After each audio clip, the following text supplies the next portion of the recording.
Bonjour! Attention, intro de vidéo un petit peu cliché youtubeur, car aujourd'hui c'est une vidéo un petit peu particulière, parce que je sais pas si vous avez remarqué, mais aujourd'hui on est le 1er décembre, et qui dit 1er décembre dit calendrier de l'Avent, chocolat, tout ça. C'est pourquoi je vous propose un défi coding de l'Avent. Le principe est ultra simple, sur le papier.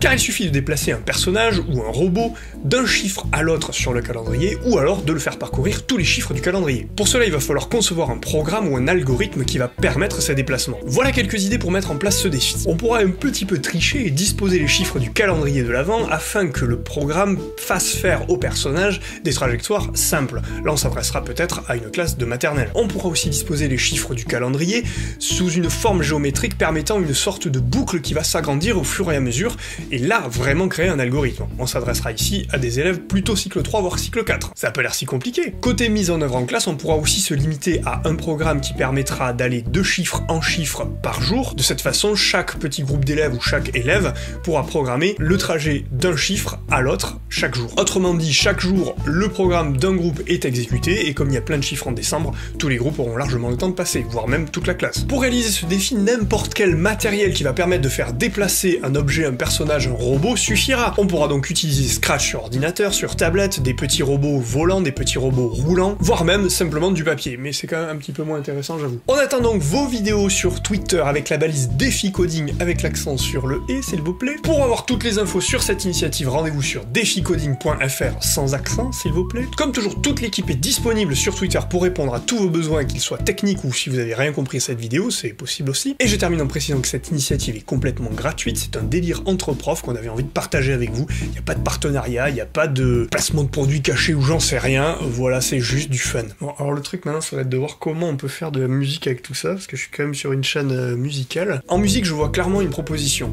Chaque déplacement du drone pourrait être codifié pour déclencher certains types de sons. On prendrait une base musicale qui pourrait être une section rythmique. Lorsque le drone irait sur la gauche, un instrument s'ajouterait, vers la droite, un autre instrument qui viendrait, vers l'avant, vers l'arrière, vers le haut, vers le bas, et on crée ainsi une musique avec plusieurs couches qui vont pouvoir s'ajouter les unes aux autres. Tout dépendra donc évidemment de l'algorithme et ou du programme que vous allez créer. Selon les déplacements que vous allez imaginer, il faudra créer autant de pistes différentes musicales, mais ça peut être un défi que l'on va pouvoir raccrocher aux différentes couches et plans sonores dans la musique. Peut-être que je vous en reparlerai un de ces quatre. Voilà, cette vidéo est donc terminée, je vous avais prévenu qu'elle était un petit peu particulière, n'hésitez pas à me dire ce que vous en avez pensé en commentaire, au travers des pouces en l'air, en vous abonnant, en commentant, en partageant comme d'habitude, et moi je vous dis à bientôt. Allez, c'est parti, je vais sur le 2, et sur le 3, sur le 4, sur le 5, le 6, etc. Wouhou. Alors, il est où le 2? Ah, il est là. Le 3, on va faire comme ça. Alors, le 4, pas facile. Le 5 aussi, le 6, hop là. Le 7, il est par là-bas. Le 8, qui a vu le 8? Il est là. Ok. Le 9,